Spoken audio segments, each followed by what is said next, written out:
మతస్థులు ఏ కులస్తులు అంటే కూడా అక్కడ పితృస్వామిక వ్యవస్థ, మళ్ళీ మతతత్వం రెండు చేయడం, మళ్ళీ తండ్రిదే కులము తండ్రిదే మతము ఆ పిల్లలకు వచ్చేటట్టు చెప్పాడు. దానికి ఈయన విరుగుడు ఏం చెప్పాడంటే, పిల్లలు పుట్టిన తర్వాత వాళ్ళకు ఇద్దరి మతాల ఇద్దరు కులాల సంస్కృతి మీరు చెప్పండి, వాళ్ళకు 21 సంవత్సరాలు వచ్చిన తర్వాత వాళ్ళు పెద్దవాళ్ళు అయిన తర్వాత వాళ్ళ జ్ఞానం వచ్చి ఏది వాస్తవం ఏది కాదు వాళ్ళ రేషనల్ థింకింగ్తోని ఆలోచించుకొని సైంటిఫిక్గా ఆలోచించుకొని వాళ్ళకి నచ్చితే మతము కులం తీసుకుంటే, లేకపోతే ఏ కులం లేకపోతే ఏ మతం లేకపోతే ఏది కాకుంటే అది తీసుకెళ్తాం.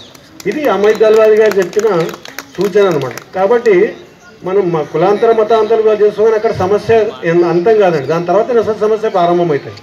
కాబట్టి మనము కులసాయి వేదిక వాళ్ళు ఈ విషయంలో కూడా వాళ్ళు జాగృతం చేసి ఎడ్యుకేట్ చేయాలి, పెళ్లి చేసుకునే వాళ్ళకి కానీ ఇది చెప్పాలని నేను సూచిస్తున్నాను.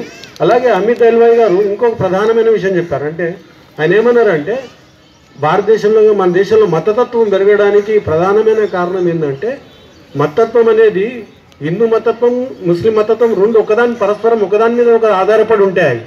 విడివిడిగా ఏ మతతత్వము ఉండజాలదు మనజాలదు, అదొక వైరస్ లాంటిది అనమాట. అది ఇంకొక మతతత్వం మీదనే బతుకుతుంది కానీ సొంతంగా బతకలేదు.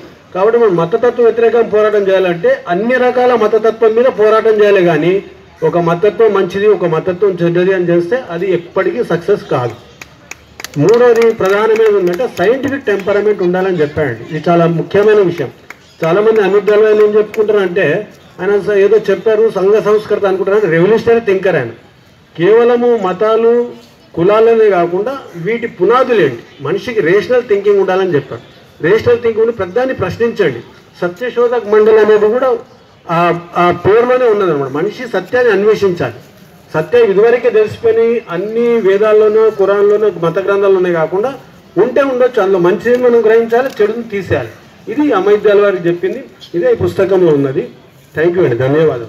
ఇందుకు నాకు సహకరించిన మిత్రుడు వహీద్కి, అలాగే తెనాలిలో ఇంకొక లెక్చరర్ ఉన్నాడండి, ఆయన అస్గర్ అలీ అని, ఆయన మిత్రుడు నాకు ఈ ఫేస్బుక్లో నేను పెట్టిన దాన్ని చూసి ఈ వహీద్ వాళ్ళు వీళ్ళంతా ఇటువంటి కృషి చేస్తున్నారు, మీరు వాళ్ళతో కలిసి ఈ పుస్తకాన్ని షేర్ చేసుకోండి అని చెప్పారు.